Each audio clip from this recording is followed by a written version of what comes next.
Hello குட்டீஸ், எல்லாரும் எப்படி இருக்கீங்க? நான் தான் உங்க டிஜிட்டல் பாட்டி வந்திருக்கேன். இன்னைக்கு நாம காலங்காலமா சொல்லப்படுற ஒரு சூப்பரான காட்டுக்கதையை விளக்கமா பார்க்க போறோம். அங்க ஒரு தந்திரமான நரியும் ரொம்ப புத்திசாலியான குக்கும் இருக்காங்க. அவங்களுக்குள்ள என்ன நடந்துச்சுன்னு தெரிஞ்சுக்கணுமா? வாங்க கதைக்குள்ள போகலாம். உங்ககிட்ட ஒரு ரகசியமான கேள்வி கேக்குறேன் குட்டீஸ். உங்க ஃப்ரெண்ட்ஸ் யாராவது உங்களை எப்பவாவது ஏமாத்தி அத பார்த்து சிரிச்சு கிண்டல் பண்ணிருக்காங்களா? அப்படி ஒரு தந்திரமான குறும்புக்காரன் தான் இந்த கதையோட ஹீரோ. இல்ல வில்லன்னு கூட சொல்லலாம். அந்த அடர்ந்த காட்டுல 2 பேர் இருக்காங்க.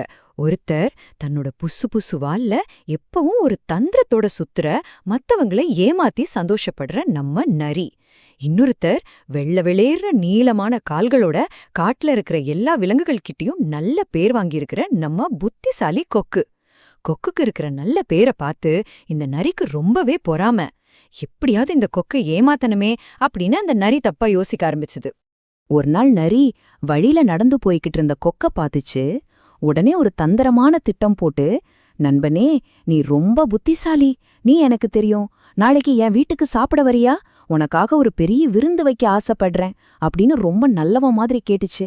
பாவம் நம்ம கொக்கும் சரின்னு சொல்லிட்டு போயிடுச்சு.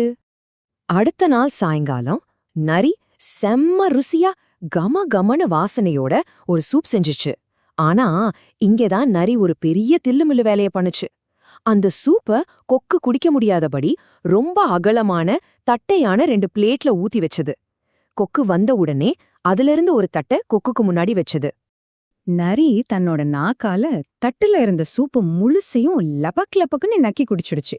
ஆனா பாவம் நம்ம கொக்கு அதோட நீளமான அலகால அந்த தட்டையான பிளேட்ல இருந்து ஒரு சொட்டு சூப் கூட குடிக்க முடியல.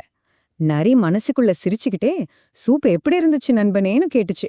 கொப்புக்கு தான் ஏமாற்றப்பட்டது அப்போதான் புரிஞ்சிடுச்சு. இருந்தாலும் ரொம்ப அமைதியா, சூப் ரொம்ப ருசியா இருந்துச்சு நண்பனே அப்படின்னு சொல்லுச்சு. இப்ப கதையில ஒரு செம ட்விஸ்ட். பசியோடையும் வருத்தத்தோடையும் கிளம்புன நம்ம கொக்கு, இரு உனக்கு ஒரு நல்ல பாடம் புகட்றேன் அப்படின்னு முடிவு பண்ணுச்சு. கிளம்புறதுக்கு முன்னாடி நரிய பார்த்து, இன்னைக்கு நீ எனக்கு விருந்து கொடுத்த, நாளைக்கு நீ ஏன் வீட்டுக்கு விருந்துக்கு வரணும்னு கூப்பிட்டுச்சு. நரியும் பெருமையா சரின்னு சொல்லுச்சு.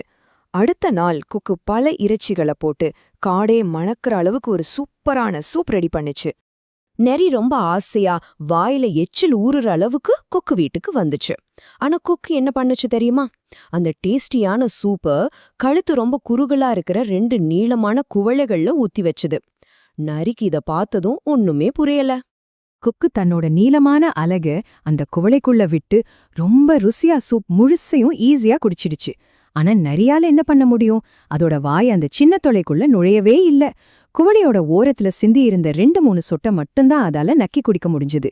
கொக்கு நரிய பார்த்து சூப் எப்படி இருந்துச்சுன்னு கேட்டதும் நரிக்கு தலகுனிவு தாங்கல.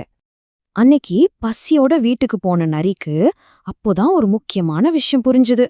நாம மத்தவங்கள ஏமாத்தும் போது அவங்களுக்கு எவ்ளோ கஷ்டமா இருக்கும் அப்படின்றத நரி முழுசா உணர்ந்துச்சு. செஞ்ச தப்புக்காக நரி ரொம்ப வருத்தப்பட்டுச்சு. அன்னையிலிருந்து அந்த நரி காட்டுல யாரையுமே ஏமாத்துறதே இல்ல குட்டீஸ். நாம மத்தவங்களுக்கு என்ன தர்றோமோ அதுதான் நமக்கும் திருப்பி கிடைக்கும். என்ன குட்டீஸ், கொக்கும் நரியும் கதை உங்களுக்கு ரொம்ப பிடிச்சிருந்ததா? நீங்க கொக்கா இருந்திருந்தா அந்த நரிக்கு வேற எந்த மாதிரி பாடம் பூத்திருப்பீங்கன்னு யோசிச்சு பாருங்க. இந்த மாதிரி நிறைய சுவாரஸ்யமான கதைகளையும் அதோட விளக்கங்களையும் கேட்கறதுக்கு உங்க டிஜிட்டல் பாட்டிக்கு லைக் பண்ணுங்க, ஷேர் பண்ணுங்க, மறக்காம சப்ஸ்கிரைப் பண்ணுங்க. உங்களை அடுத்த கதையில சந்திக்கிறேன். Tata, bye by.